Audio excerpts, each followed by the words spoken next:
thought it'd be fun to talk about attraction, both how we attract others and what we're attracted to. So, there's some key placements that will show this. So, obviously, Mars and Venus. Now, this is the masculine and feminine polarity of attraction. So, but Mars isn't just about attraction, it's about how we go after what we want, how we bring it to us. And Venus isn't just about romance and love, it's also about how we secure resources. So, again, you can kind of take this attraction point into these avenues. And you don't have to just be a man to pursue the Mars parts of yourself, and you don't have to just be a woman to pursue the Venus parts. I think a blend of the two is important, and understanding them. The same with Eros. I thought I'd bring Eros into this because Eros is literally the asteroid of desire. It shows what you're like, who you're interested in as a lover, and who you want as a lover. Like, this is a really important, spicy asteroid, and I think it's important to talk about in terms of attraction. Mercury, I think, is important also. There's so many other placements. I just wanted to capitalize or talk about a few. But Mercury is important because it's how we communicate. And a big part of attraction is the unspoken. It's, it's sort of something that's felt. And I know that Mercury is more about communication, but it's also about nonverbal communication. It's also about how we use our bodies. So I feel like this is an important one to throw in there. The same thing with the 5th and the 8th house. So I wanted to focus mainly on these ones for this, but there's a lot of other arenas. So when you look at Mars, it's traditionally more about, if it's in a woman's chart, it's the kind of man you're attracted to, and if you whatever you have Mars in as a man, that's the kind of man that you are, and that's the energy to step into. Like I said, I don't think it's just that. Me personally, I see it as, if you're a man, you need to blend both the masculine and feminine within yourself to make you truly attractive. Because when we think about really, really attractive people, I think they've got that connection with both. So, if you're a woman and you're solely feminine, but you don't go after what you want, I don't think you're going to be as attractive. If you're always sitting back and waiting, which is what the feminine does, it's about receiving. Oh, it can be about giving as well, but it's very much about sort of sitting back. So, again, how are you going to get what you want as a woman if you don't go after some things too? See what I'm saying? Same thing with men. Let's just talk about this. Yes, the masculine is about going and getting and taking what it wants. But if you don't also know how to receive, you don't also know how to sort of be, and to be in peace, and to sort of absorb and receive, what, you're constantly being aggressive and just going after what you want, you can see how this is going to be a problem, or at least I hope you can. This doesn't show a well-rounded version of attraction.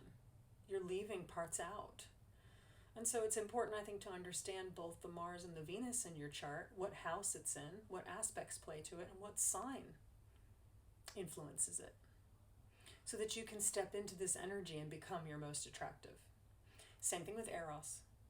Know what sign it's in, what house, and what aspects, so that you can then understand. And it's also good to know what your partner's is, or who you're interested in, so that you know whether that counteracts, like the way that you want to love, is that the way that you receive love? Or is it different? The stuff that you like physically, is that the same as who you're with and how they want to give and receive it? Like in terms of the physical, because that's what Eros is more about. How we are in the act, if you know what I mean. Mercury, obviously, it's all those verbal and nonverbal communication points. Knowing whether they're enjoying themselves or not. And, those sort of leaning in or leaning back, these kinds of things, the understanding. So whether you're touching and you're being close, or there's a bit of an aversion. Again, reading these signs is important. The 5th house is literally the house of attraction. So it's about how you magnetize, how you sort of pull people in. what's really attractive and seductive about you. Again, you need to know what signs are in there, what planets and asteroids and what aspects and all this type of stuff will tell you. The same thing with the eighth house. The eighth house is a little bit deeper and spicier. It's more about that sort of control and surrender, and the taboos and those sort of deeper, intense bonds. Again, this isn't the house for everyone. Some people find this to be too much, and it isn't the kind of relationship that they want. But I still think it's important to understand these two houses and what's going on in there, so you can step into that energy so that you know how to attract things to you. Not just people, but the right jobs. And, to manifest what you want, to bring about the things that you need. All these types of things are going to come in when it comes to, what you desire and what you want to attract to you and pull in. So I feel like it's such attraction and desire is, I think it's like the most underrated sort of feeling and vibe, because if we're not desiring something, we don't desire that job, we don't desire that person, we don't desire that relationship, where do you go from there? You're then doing things you don't want to do, things you're not drawn to, that you're not attracted by, you're not excited by. So therefore you're going to bring more of that into your life, where being aware of what excites you and why and moving in that direction is all the more important, because then you can bring more excitement to you. You can draw more of those types of experiences, more of those types of people. So that's why I think it's important to talk about these particular placements. Like I said, there are others, but I just wanted to focus on these in terms of attraction so we understand, how we can pull things to us. So ultimately, if you've got Mars and Aries, for instance, you're going to be a real go-getter. You know what I mean? You're going to see who you want, and you're going to see what you want, and you're going to go after it. And more often than not, you're going to get it too, because that type of certainty, that type of confidence is attractive to a lot of people. The downside is it can be a little bit too aggressive, but again, it just depends, doesn't it? A person who's got a Scorpio Mars, so this is another place that Mars wants to be. Again, this brings a more intense sort of attraction. It's not as direct as Aries. It's a little bit more private, I would say, but very possessive. This can be a very possessive placement, and it wants its partner to be all in, all theirs. So it's not for everyone.